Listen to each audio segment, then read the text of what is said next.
मित्रों, हमारे बीच कई बार कुछ ऐसा घटित होता है जो हमें ये सोचने पर मजबूर कर देता है कि क्या वाकई में सब कुछ ईश्वर की मर्जी है या इसके पीछे की सच्चाई कुछ और ही है।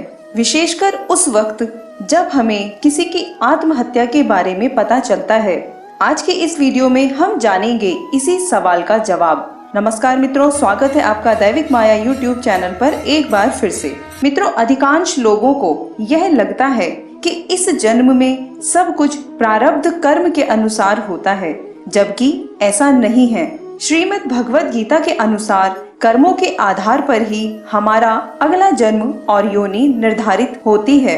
गीता के अनुसार व्यक्ति निरंतर कर्म करता है। एक सोया हुआ व्यक्ति भी कर्म कर रहा है। कर्म का संबंध हमारे शरीर, मन, मस्तिष्क और चित्त की गति से है। गति कभी रुकती नहीं है और रुकने में भी एक गति है। इस कर्म गति से ही अगले कर्म की गति निर्मित होती है। शरीर, वाणी और मन से की गई क्रिया को कर्म कहा जाता है। कर्म 3 प्रकार के होते हैं: संचित, प्रारब्ध और क्रियामान।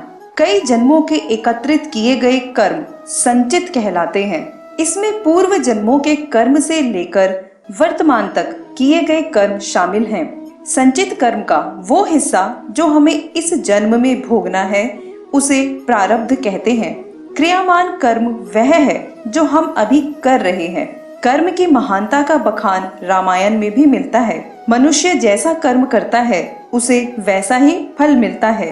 इसी आधार पर यह संशय उत्पन्न होता है कि यदि सब कुछ पिछले जन्म के हिसाब से और प्रारब्ध के आधार पर हो रहा है तो क्या आत्महत्या भी पिछले कर्मों या प्रारब्ध का नतीजा है? तो हम आपको बता दें कि ऐसा नहीं है। हमारे पिछले कर्मों के आधार पर ईश्वर ने हमें इस जन्म में परिस्थितियां दी हैं जिस पर किसी का कोई बस नहीं है। लेकिन ईश्वर ने हमें मनोस्थिति भी दी है जो हमारे नियंत्रण में है, ना कि ईश्वर के। आप मनोस्थिति का जैसा उपयोग करेंगे वैसा ही परिणाम आपको प्राप्त होगा। जब मनुष्य किसी भी दुख और कष्ट के कारण अवसाद में चला जाता है तो आपकी मनोस्थिति कहती है कि बस अब इस जीवन में कुछ नहीं रखा, मुझे तो चारों ओर दुख ही दुख मिल रहे हैं, और उसके मन में आत्महत्या जैसे आत्मघाती कदम उठाने का विचार आता है। पर उसी मनोस्थिति में आपके पास ध्यान और भगवान की भक्ति करने का भी विकल्प मौजूद है, जिसे सूक्ष्म आजादी कहा जाता है। मनुष्य अपनी मनोस्थिति को बदल सकता है। परिस्थितियां प्रारब्ध से आती हैं और उसको आप किस तरह संभालते हैं ये आप पर है। इसमें ईश्वर कुछ नहीं कर सकते।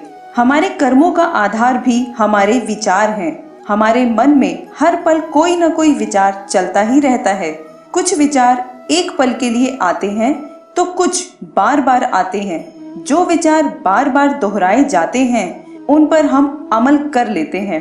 ये विचार अच्छे और बुरे दोनों तरह के होते हैं। जिस पर अमल करने पर वे हमारे कर्म बन जाते हैं। मित्रों, सुख और दुख जीवन का हिस्सा है। जीवन में ना तो सदैव सुख ही रहता है और ना ही दुख। हमारे सत्कर्म ही हमें बुरी परिस्थितियों में सही कदम उठाने का रास्ता दिखाते हैं।